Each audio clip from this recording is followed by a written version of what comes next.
सम्पूर्णमा नमस्कार। मेरो नाम एलिस, तपाईहरुलाई थाहै होला। म यहाँभन्दा अगाडि चाहिँ एउटा भिडियो पनि बनाएको थिएँ जहाँ भनेको थिएँ कि घर बनाउन लागेको जगमा भएका पानीमा डुबेर चाहिँ आफ्नै दाजुबहिनी चाहिँ त्यहाँमा निधन भएको थिए, त्यहाँ बितेका थिए भन्दै थिए। त्यस बारेमा पनि एउटा सर्ट भिडियो बनाएको थिएँ मैले पहिला, सायद तपाईहरुलाई थाहै होला। थाहा छैन भने आज पनि यो लङ भिडियोमा त्यस बारेमा सारा प्रोसेसहरु, सारा भिडियोहरु बनाएर लिएर आइसकेको छु। यो भिडियो अन्तिमसम्म हेर्नु होला है त। वास्तवमा घटना चाहिँ कहाँ भएको भन्दाखेरि सुर्खेत, तपाईहरुले सुर्खेत ठाउँ चाहिँ याद होला। सुर्खेत लाटीकोइली चन्द्रसूर्य टोल वडा नम्बर 9 मा भएको हो र वडा नम्बर 9 मा चन्द्रसूर्य टोल नजिक एउटा घर निर्माण हुँदै थियो। घर निर्माण हुँदाखेरि बनाएको जगमा पानी जम्मा भएर त्यहाँ बच्चाचीहरु धेरै खेल्थे। बच्चाचीहरु वरिपरि पल्ला टोलका, यता टोलका, उता टोलका सबैजना भेला भएर चाहिँ यो खेल्ने एउटा ठाउँ नै यही छ, यही नजिकको वरिपरि हो। मैले भिडियोको स्क्रिनमा हेर्न सक्नुहुन्छ। यहाँ धेरै बच्चाचीहरु, धेरै भाइबहिनीहरु यहाँ खेल्छन्, सबैजना मिलेर यहाँ खेल्छन्। र यहाँ खेल्ने क्रममा चाहिँ अलि अगाडि एउटा जग बनिएको थियो जहाँ घर बनाउन लागि थियो। जगमा पानी जम्मा भएको थियो, त्यहाँ अत्यधिक पानी थियो।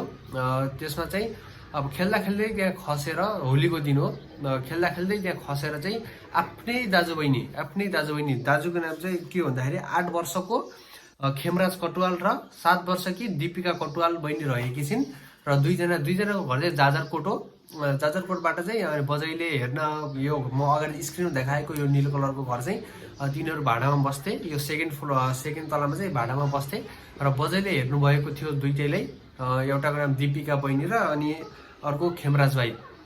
दुईटैलाई चाहिँ गाउँबाट आमा बुवा पढाउँथे कि सायद के गर्थे, त्यतिकै बजैले हेर्न पठाएका रहेछन्। बजैले दुईजना नाति नातिनालाई चाहिँ हेर्नु भएको रहेछ।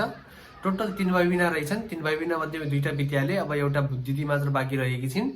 अनि अब त्यो बितिसकेपछि चाहिँ अब अहिले यहाँ घरहरू सबै छोडेर गइसके तिनीहरू। अब यता अर्को भाडामा बस्नु चाहिँ अब लास त ल्याउन दिँदैनन् नि त, अरूको लास त्यही यहाँ बस्न नदिएर चाहिँ तिनीहरू घर गइसके। अनि यो घर जग्गा बनाउन लागेको मान्छे चाहिँ बुढा विदेशमा रहेछन्। बुढा अपाङ्ग, प्यारालाइसिस भएका रहेछन् विदेशमा। र यहाँ भर्खर अब यता घर बनाएर बुढी पनि अब यता घर बनाइसकेपछि आफू पनि विदेश जाने सोचमा रहेछन् र त्यही अनुसार घर बनाइरहेका रहेछन्। अब होलीको बेला, चाडबाडको बेला यहाँ काम सुरु नगरौँ भनेर चाहिँ जगमा त्यतिकै छोडेका रहेछन्, काम सुरु नगरेर। अब गर कष्ट देखेको थियो र त्यतिखेर ठ्याक्क खेल्दा खेल्दै दुईजना खसिहाले त्यसमा। अनि घर परिवारलाई मरेका मान्छेहरूको तर्फबाट चाहिँ के भनेका रहेछन्, सायद 10 लाख रुपियाँ मागेका रहेछन्।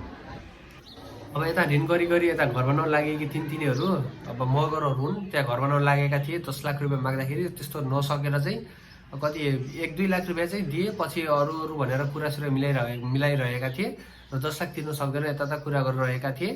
र घर परिवारले चाहिँ सबैजना, गाउँ छिमेक सबैजनाले त नै हामीले 10 लाख चाहिन्छ यता भनिरहेका थिए। तर पनि अब उहाँले तिर्न नसकेर चाहिँ कुराकानी अहिले सायद मिल्यो। अनि अहिले घर बनाउन पनि सुरु भइसकेको छ। लगभग 1 हप्ता जति चाहिँ बनाउन सुरु भएको थिएन। पुलिसहरूले पनि बनाउन दिएका थिएनन्। अब यहाँ रोक लागेको थियो हैन, रोक्न यता काम गर्न मान्छेहरू पनि आएका थिए। तर यता पुलिसहरूले काम नगर, यता नगर भनेर त्यहाँ काम गर्न दिएको थिएन, घर अगाडि बढाउन दिएको थिएन। किनकि यता कुरा नमिल्नेजेलसम्म यता काम नगराउने भनेर चाहिँ घर रोकिएको थियो।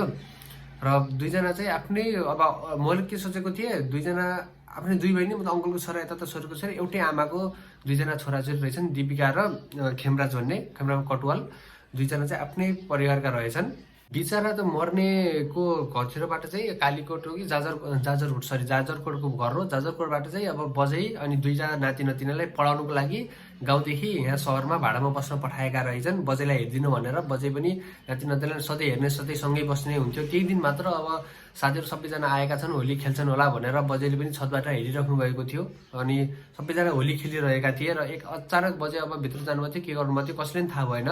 बितिसकेपछि चाहिँ पहिला तिनीहरू खेल्दा खेल्दै यहाँ खसेछन्। पहिला भाइ हो कि पहिला बहिनी खसेछ, त्यसपछि भाइ खसेछ। मतलब कि पहिला बहिनी खसिसकेपछि त्यसपछि बहिनीको दाइ चाहिँ अब बचाउनुको लागि, त्यसलाई बचाउनुको लागि जाँदाखेरि आफै त्यसमा खसेर चाहिँ निधन भइसकेको छ। बहिनी चाहिँ अब सास रोकिएर पहिले पानीमा तैरिरहेकी रहेछिन्। अनि तैरिराखेर मान्छेहरूले यता देखेछन्। अनि बहिनीलाई उचाल्दाखेरि ठ्याक्क जुरुक्क उचाले, कस्तो माछा नानी जस्तै जुरुक्क उचाले। त्यसपछि हामीहरू कोही हेर्न सकेनौँ। त्यसपछि त्यहाँ गयौँ हामीहरू गइसकेपछि त्यहाँ सानो फुच्चे त पानीको तल नै रहेछ क्या, डुबेर बसिरहेको रहेछ। अब कसले थाहा भएन नि त, पानी तल अर्को पनि होला भनेर। अब त्यसको पहिला सास गयो बहिनीको सास गइसकेपछि चाहिँ माथि तैरिन्। अनि त्यसपछि बहिनीलाई भारी निकाल्यो। त्यसपछि फेरि अर्को भित्रभित्र अलि हल्ले जस्तो आवाज आयो।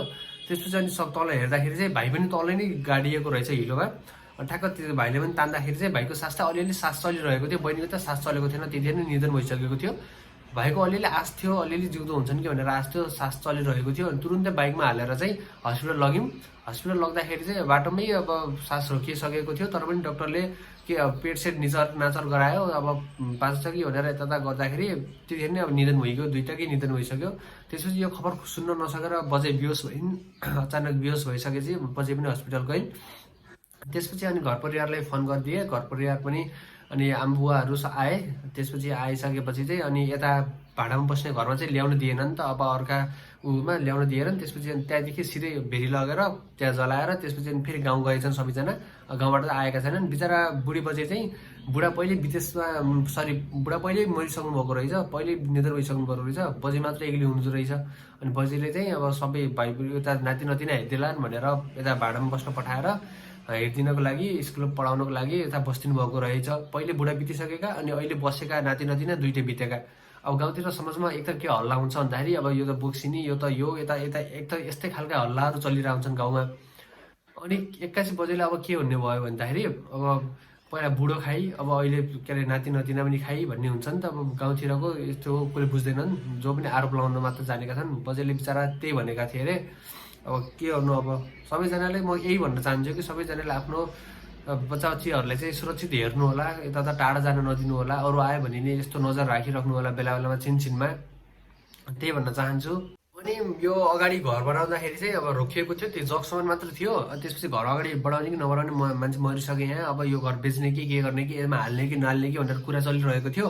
त्यसपछि जे होला अब यसमा घर हालौँ भनेर चाहिँ अहिले घर यतिको भइसकेको छ, हेर्न सक्नुहुन्छ। घर बनाउन सुरु गरिसकेका छन्, लगभग रेडी नै भइसक्यो भनौँ न। अब माथि हालिसके पिलर सिलर, अब त्यसपछि अनि सुरु भइसकेको छ। अब सबभन्दा मेन कुरा त तपाईँहरू आफ्नो बच्चा बच्चीहरूलाई चाहिँ राम्रोसँग हेर्नु होला है, यता जाँदाखेरि पनि नजर राख्नु होला, एकदमै सेफ तरिकाले हेर्नु होला, टाढा जान नदिनु होला एक्लै। अब जे गर्दा पनि आफ्नो सुरक्षित हो हेर्नु होला राम्रोसँग है त। यदि भिडियोमा नयाँ हुनुहुन्छ भने च्यानललाई सब्सक्राइब गर्नु होला, भिडियो मन परेमा भिडियोलाई लाइक गर्नु होला। यो भिडियो कस्तो लाग्यो साथीहरू कमेन्ट सेक्सनमा कमेन्ट गर्न चाहिँ नबिर्सिनु होला है त।